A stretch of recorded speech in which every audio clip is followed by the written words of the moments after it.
नमस्कार, नया गीत लेके फिर से एक बार हाजिर बनी। वीडियो को लाइक करिए, कमेंट करके बताइए कैसा लगा। अगर वो हमारा चैनल पे नया बनी तो प्लीज चैनल को सब्सक्राइब जरूर कर ली, बेल आइकन को प्रेस करी, ऑल पे क्लिक करी, ताकि जो भी नया वीडियो अपलोड करी सबसे पहले रउआ भी पहुंचे। आई एगो होली के गीत बा, कैसे बा सुनल जाओ। डाल चाहे करवटी भर बलटी रंग पलटी, डाली जतना मर्जी बाकी हो मिला नसलटी। देवरू रखी हम तमे ध्यान, उस्मान तोहरा भैया के हटे। जन लगा लहंगा बिचवा निशान, उस्मान तोहरा भैया के हटे। डालो चह करवटी भर बलटी रंग पलटी, डाली जतना मर्जी बाकी हो मिला नसलटी। देवरू रखी हम तमे ध्यान, उस्मान तोहरा भैया के हटे। जन लगावो लहंगा बिचवा निशान, उस्मान तोहरा भैया के हटे। जन लगावो लहंगा बिचवा निशान, उस्मान तोहरा भैया के।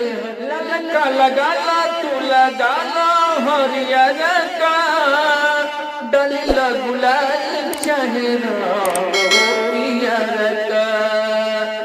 ललका लगाला तू लगाला हरियर का, डली गुलाल चाहे पियर का। बाकी पूरा नहीं हो अरमान, उस्मान तोहरा भैया के हटे। जन लगावो लहंगा बिचवा निशान, उस्मान तोहरा भैया के हटे। चाहते फगुन तू था जाला पौराई, ओखना बेकाबू दिहनी बात समझाई। चढ़त फगुन तू तो जाला पौराई, होखना बेकाबू दिहनी बात समझाई। रंग में रंग दिहल सबसे खादान, उस्मान तोहरा भैया के हटे।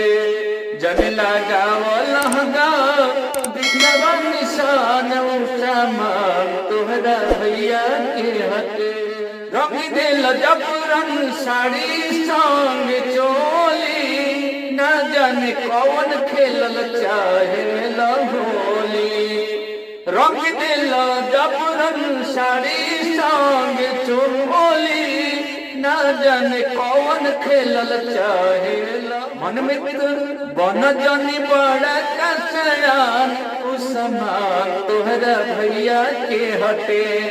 जन लगावो लहंगा बिचवा निशान, उस्मान तोहरा भैया के हटे। डाल चाहे करवटी भर बलटी रंग पलटी, डाली जतना मर्जी बाकी हो मिला नसलटी। देवरू रखी हम तने ध्यान, उस्मान तोहरा भैया के हटे। जन लगावो लहंगा बिचवा निशान, उस्मान तोहरा भैया के हटे। नमस्कार।